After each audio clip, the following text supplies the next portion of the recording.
Welcome back to Australia Trains. Over the last roughly 10 years, the Level Crossing Removal Project, or LXRP for short, has removed many level crossings around metropolitan Melbourne. However, during this project, there has been some interesting service alterations, such as 3-carriage extrapolis services running on the Belgrave line during the Bedford Road level crossing removal, and sometimes in various stages, such as during the Glen Huntly removal. Initially, only platforms 2 and 3 were operational, with platform 1 demolished. Then, during the next phase of the project, trains ran express from Caulfield to Ormond, not stopping at Glen Huntly. In this video, we're going to take a look at the latest interesting operational aspect of the level crossing removal as part of the Mordialloc level crossing removal project, which will see single line running through Mordialloc Station for quite a few months. This video will be divided into two parts, firstly taking a look at the fully operational original Mordialloc Station, and then the second part into the single line running at Mordialloc Station. Oh, and as a bonus, we'll take a look at the first Extrapolis 2 to pass the station. As part of this level crossing removal project, 3 level crossings will be removed. We will look at 2 of these in this video on either side of Mordialloc Station. In addition to Station Street in Aspendale, the 2 we will look at is firstly on the up end of the station, which is MacDonald Street, and on the down end of the station, Bear Street, which will be closed to road traffic permanently. What sets this station apart from others across the network is the centre track here. Trains can only utilise the centre track if they are not stopping at Mordialloc Station, as there is no platform that they can use. With the level crossing removal project, the centre track will not be rebuilt with the new station. Most commonly, the Long Island Steel train would utilise this centre track, but other trains could as well, such as what we see here, a passenger train, but not stopping at the station. On the down end of the station, we see Bear Street level crossing and that famous heritage-listed water tower, which will not be removed as part of the project, and in fact will be a visual centrepiece for when the new Mordialloc Skyrail station is built. Just a little bit further to the down end of the station towards Frankston, beyond the level crossing, is also a railway sidings, where trains stable sometimes throughout the day and also overnight. The actual station itself is a premium station, which means it has a booking office. Platform 1 typically ran towards the city, Platform 2 typically towards Frankston. However, the signalling did allow for some bi-directional running, so for instance, trains towards Frankston could also utilise Platform 1. This didn't happen too often, but sometimes during disruptions or planned line closures, this did occur.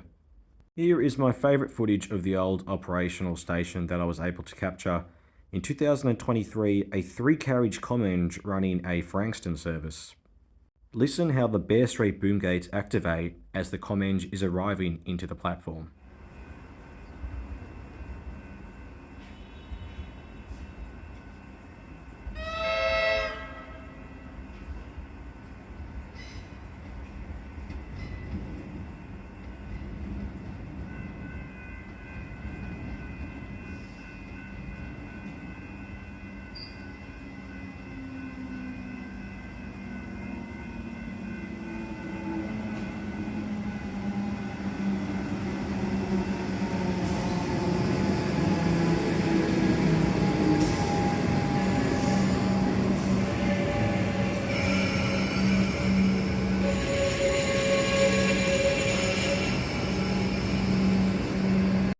We will now take a look at some single line running at Mordialloc Station. To make things simpler, this is a diagram of what we just talked about, the full operational Mordialloc Station with 3 tracks, 2 platforms, 2 level crossings, and that dotted line is the track to the sidings. To the left is towards the city, to the right towards Frankston. As of late August 2025, this is what Mordialloc Station looks like with single line running. Let's take a look at the differences. The first and most obvious one is with single line running, that means Platform 2, including the Platform 2 track, is demolished, as well as the centre track. Mordialloc Sidings has 4 roads for trains to stable. However, with this project, they are currently out of use until the new station is built. These alterations to normal running poses 2 challenges to consider. Firstly, the closest sidings to the city on the Frankston line is now Cannonook Sidings, which is located between Seaford and Cannonook stations, the third and second last stations on the line, nowhere near the city.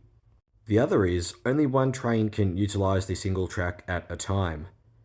That means if a train needs to travel towards the city and towards Frankston at the same time, only one train can run.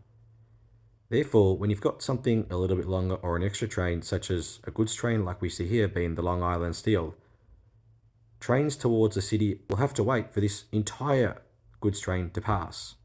This could cause some minor delays and require special consideration when signallers are setting paths for trains. Though where the points are, it appears the single line running aspect is about as short as possible. Take a look at this train here and you can see the lights change angle. That is where the train is using the points, which is almost pretty much smack bang right before the level crossing and the station. Some other changes also include that the station car park will be closed for passengers and Bear Street level crossing permanently closed. On a side note, I can't work out why they put in the new Mikey readers at Mordialloc Station. This platform itself is going to be demolished in less than a year, which means they're going to have to put in new Mikey readers anyway again. So this is just to compare diagrams with the original Mordialloc Station to the current single line running Mordialloc Station. Hang on, I think the first XT2 train to make an appearance on the Frankston line is passing. And with a very happy crew.